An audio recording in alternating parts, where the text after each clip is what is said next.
I heartily welcome you all to INBAC Presents ProConnect. ProConnect series is a one-of-a-kind webinar series of INBAC, where we invite esteemed professionals from the building automation industry, wherein they address various imperative aspects of the industry and provide great insights. We are extremely pleased to announce our guest of honor today. He is Mr. Santosh Warik. He is the Director of Maharashtra Fire Services. He has got a vast industry experience of 27 years in the field of fire prevention and protection. He has served on various prestigious positions in MIDC Fire Services.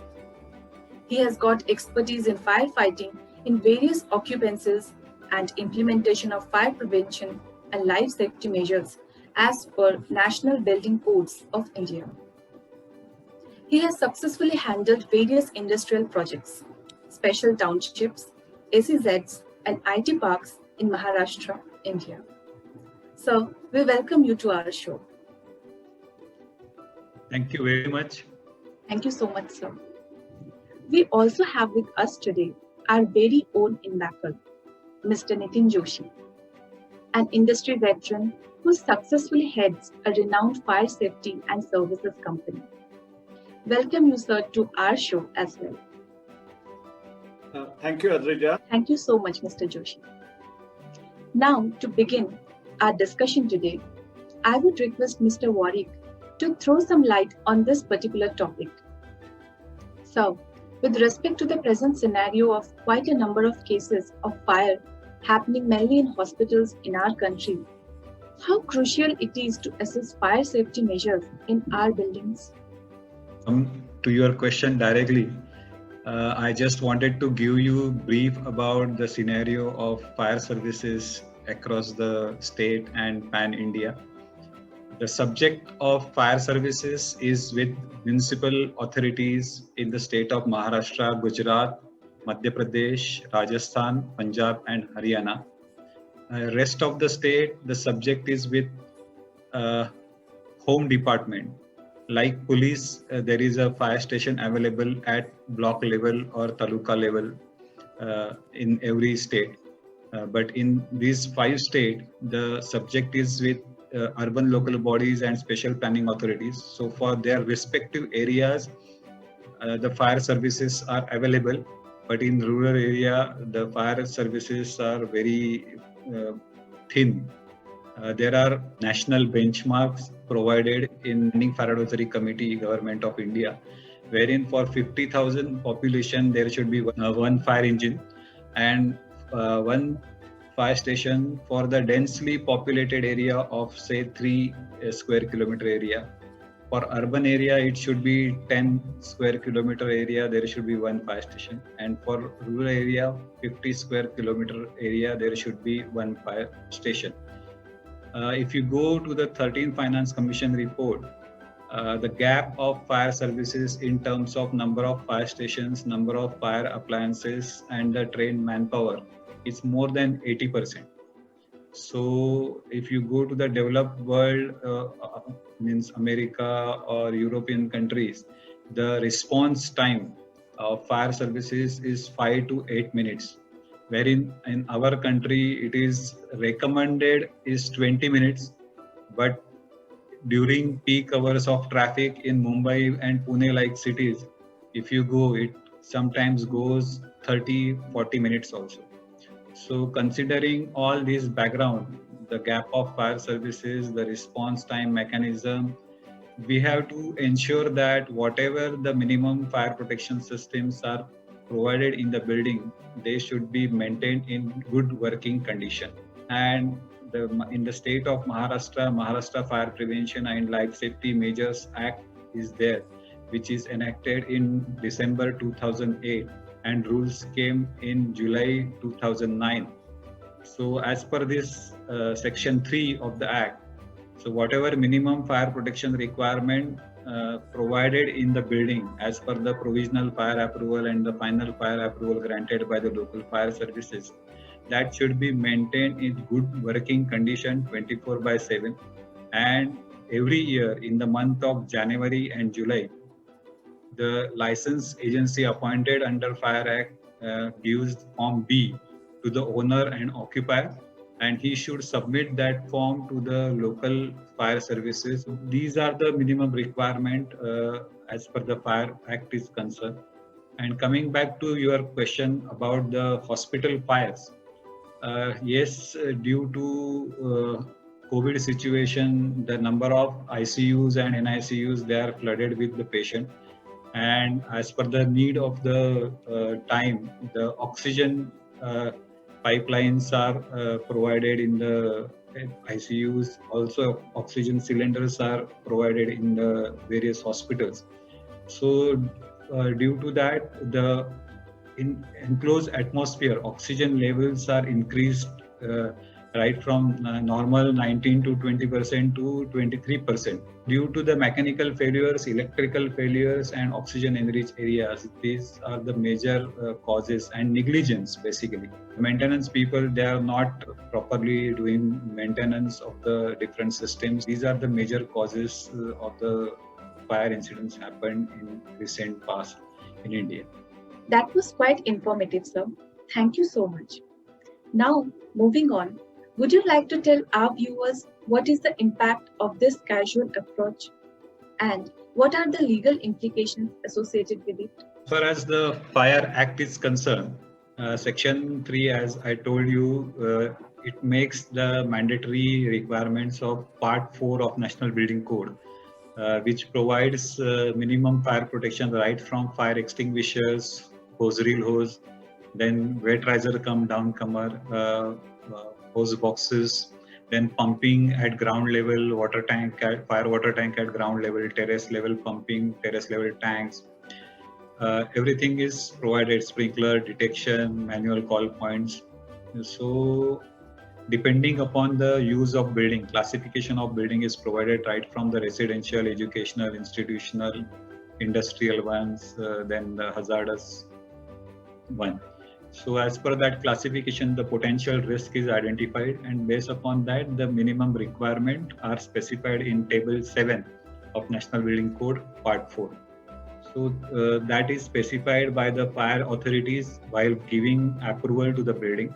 And at the time of final fire NOC, they carry out inspection and ensures that the fire minimum fire protection requirement is provided and tested by them. And once the OC is granted, the building is occupied by the owner or occupier, it is their responsibility to ensure that whatever the systems are provided in the building, they are maintained in good working condition. As per the Fire Act of Maharashtra, the license agencies are registered with Directorate of Fire Services, and they carry out the annual maintenance contract of the systems, different systems, and it is their responsibility to give Form B to the owner or occupier in the month of January and July every year. And it is the responsibility of owner and occupier to give that Form B to the local fire services, which will say that the systems provided in the building are in the good working condition. So this is the mandatory requirement. And if the systems are not maintained, there is a provision of surprise. Means we cannot call it as a surprise, but we give 3 hours notice to the owner or occupier and carry out inspection of the building.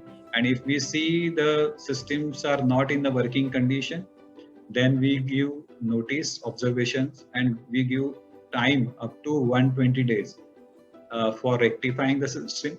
And if the system is not rectified, there are provisions to cut the power and electricity of the building.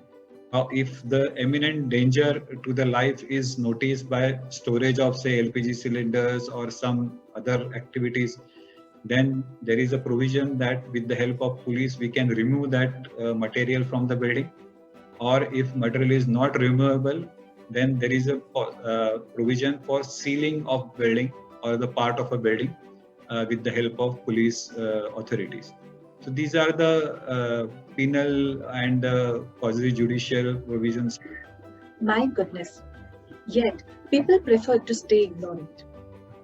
This lax temperament has to change. In fact, change has to happen both ways. In that context, how do you think we as a community together can bring about an awareness about the importance of fire safety in our buildings? Cultural change is very important, and as far as fire safety is concerned, we are really negligent about it. The Chalta attitude is so strong in our mind that anything happens, God is there to help us. We have to change this approach and ensure that wherever we are visiting, wherever we are working, and wherever we are staying, at least in those particular area, we should be vigilant enough. What are the fire systems are provided in the building, how they work, in case of emergency, how to call the fire services, how to summon them, the exit signs, the fire extinguisher location. Every household should have minimum one small fire extinguisher handy, so that anything goes wrong in kitchen or electrical short circuit in any of the room or even in hall. In residential buildings, builder provide the whatever minimum is required. So normally AC load is recommended only for 2 bedrooms. But when the means owner takes the possession of the flat, he says no, I need a AC in hall also. So you take example, if it is a 50-story building, so every hall get at least one AC or two AC. So that much electrical load is not anticipated in the building. So over after 2 years or 3 years, such load gets at a time, if number of gadgets are on, due to overloading, electrical short circuit happens. We do interiors. So while doing interiors also, we have to ensure that the low fire load we have to maintain, and whatever the material is used, it should be giving low smoke, and means electrical cables are available which are giving low smoke. Then we should avoid furnitures which have polyurethane foam, which gives dense smoke and hazardous gases, so which are fatal in nature. First thing is to minimize the fire load, ensure the electrical safety. Ventilation is a major issue in case of the office areas due to glass claddings and all that. In case of emergency, opening of glasses, windows, it's very difficult. So ventilation becomes very difficult. We have to break the glass from the external side and enter forcibly for carrying out firefighting and rescue operation. So openable panels shall be provided in glass buildings and all that. So every discipline has got some guidelines which are specified in the National Building Code for fire and life safety. So that should be followed by every discipline. Definitely, we will be in a position to create a safe environment for the building, and no fire incidents can happen. That's a very methodical way of treating the challenges at hand. Very well explained, sir. Now, Mr. Joshi, would you like to extend our question from the perspective usage of technology to effectively implement the fire safety in buildings? Sure, Ajreja. In this context, I would like to discuss a very related topic with Mr. Warik. A lot of building owners invest in fire safety equipment, but hardly see it if it is in operational condition afterwards. It resulting in wastage of capital cost, but more than that, compromising on fire safety. So, in this regard, what do you think? What should be done, Mr. Warik? As I told you, fire and life safety, it is not a part of our culture. We really forget about whatever the system. Once the occupancy certificate is granted by the local authority or the special planning authority, nobody bothers about. There is a very thin layer for inspection is concerned, because fire services in India, they are doing the work of fire prevention protection also. They are doing the work of operation also for carrying out firefighting and rescue operation. And again, a periodical inspection, the court matters, right to information, and other administrative works also. We have appointed the license agencies to as a third party expertise, some work can be extended to them. But unfortunately, what we see sometimes after responding to fire calls, the pumps are not working or sprinklers are not working. So it is always better if we take help of technology, ensuring that the 24/7 the system can be monitored by someone. If you go to the any of the developed world in Europe and in North America, you can see the fire companies. Uh, the they are connected with means whatever the detection system or the sprinkler system provided in the building or a small bungalow, you can say. It is connected with their control room and parallelly to the nearest fire service control room. So anything goes wrong, the smoke detection gives alarm. The alarm will go parallelly to the nearest fire station and also to the fire company, so that parallelly both the agencies get activated and they immediately respond to the incident.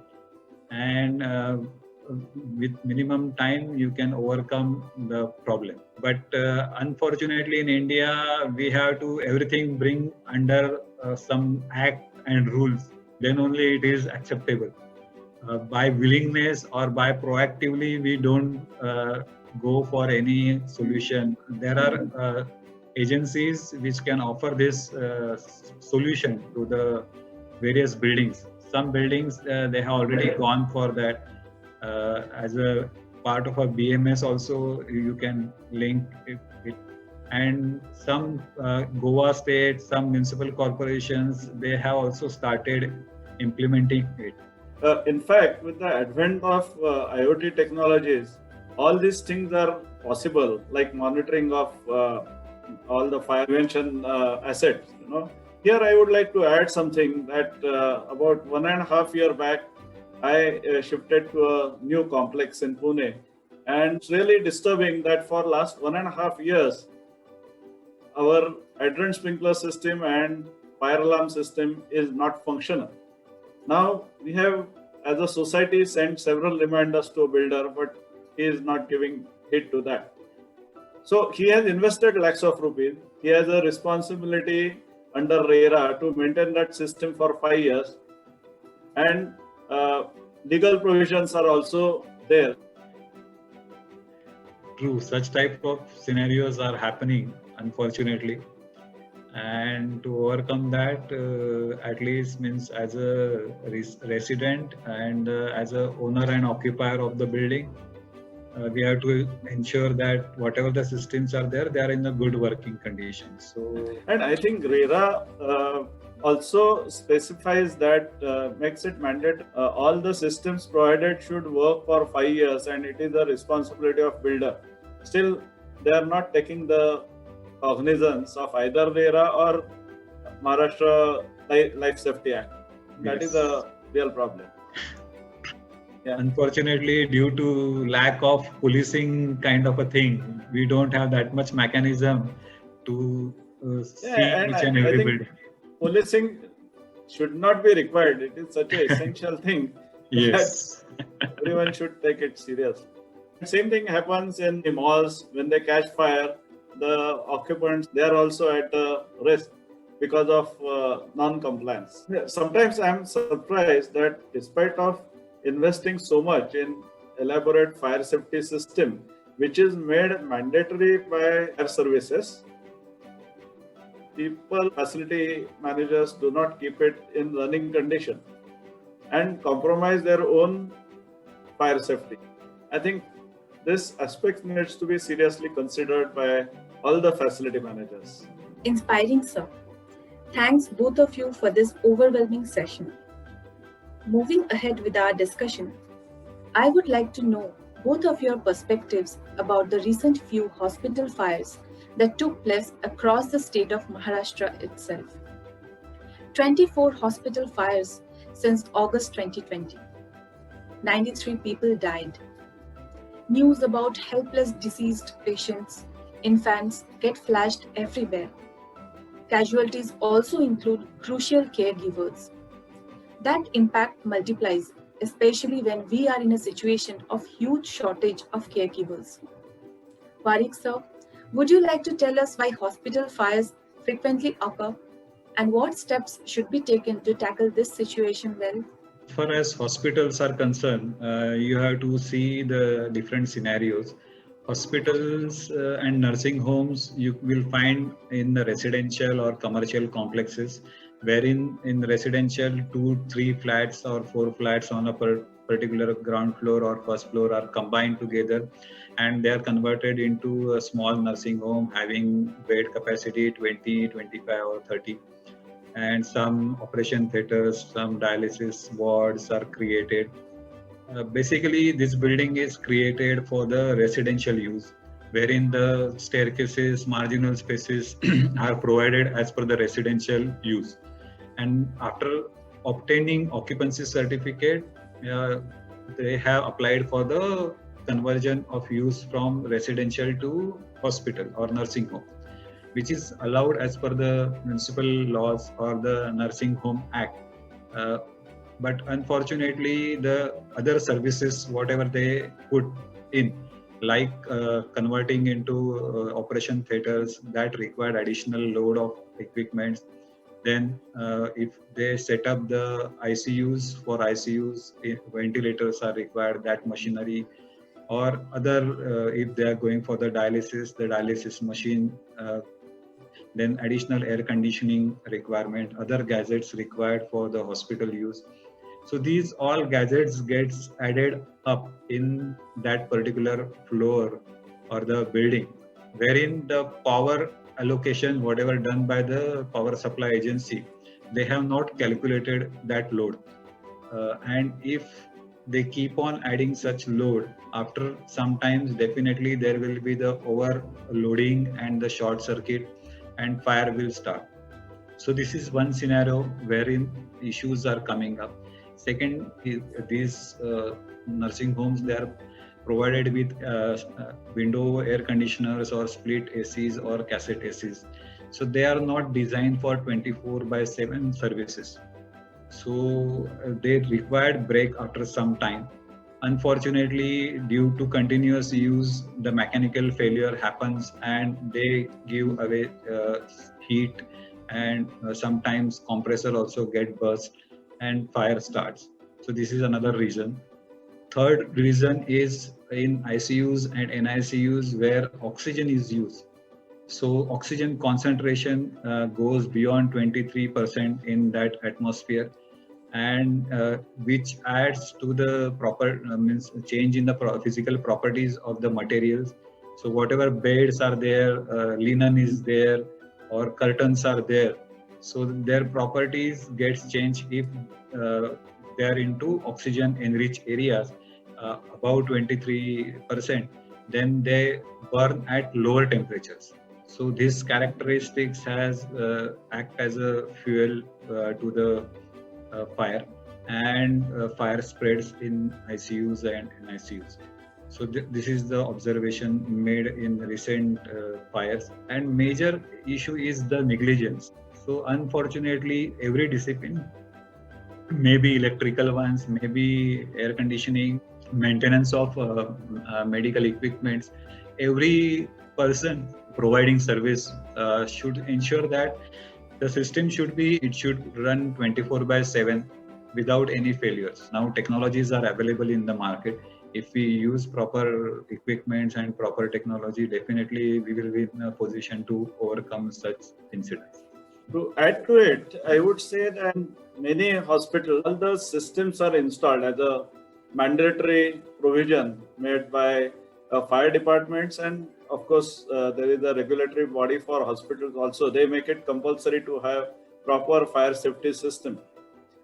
But unfortunately, they are not in working condition. Again, going back to the same topic which we discussed, that it has been observed that hydrant sprinkler system did not work. There was no sufficient water in water reservoirs, or fire alarms did not work.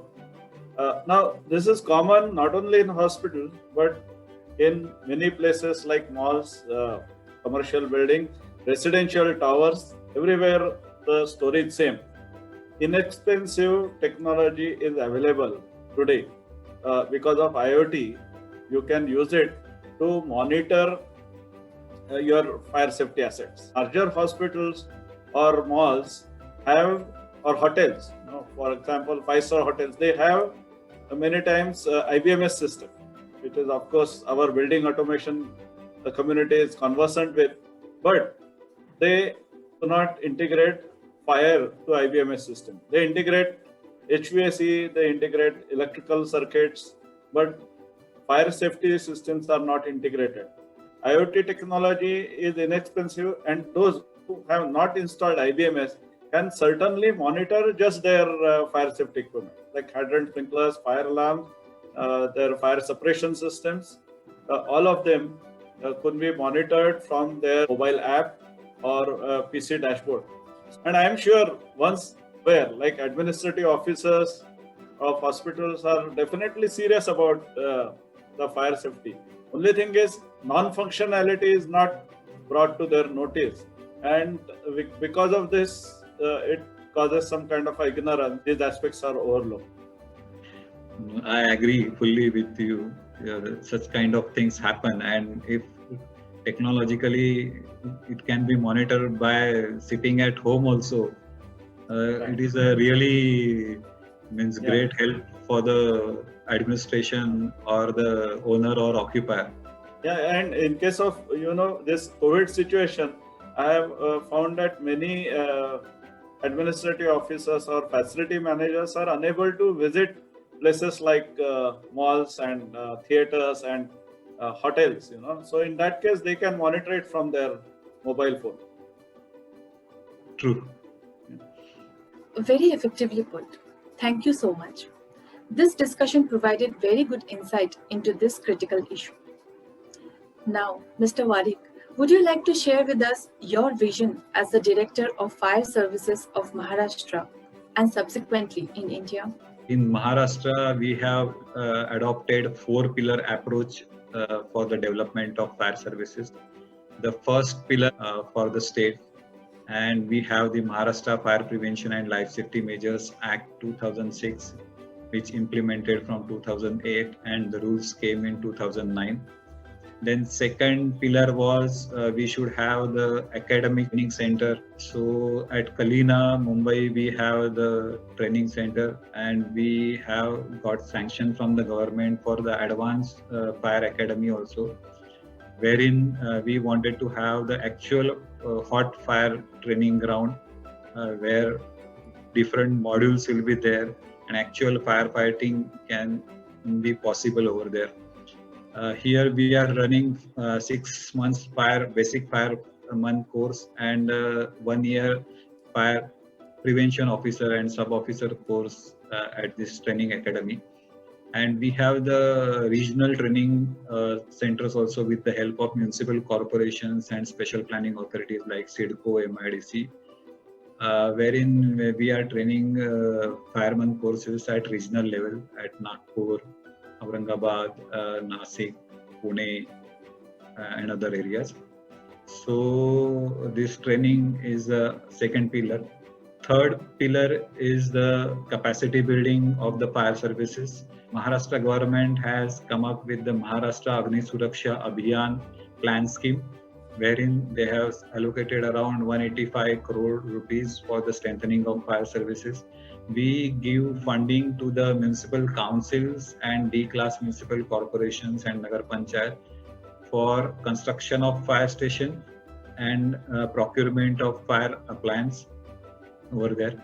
And at least for every municipal council and Nagar Panchayat, there will be one fire station small and one fire engine, so that they can cater surrounding areas and their municipal areas in case of any fire emergency or road accident or rail accident, whatever it may be.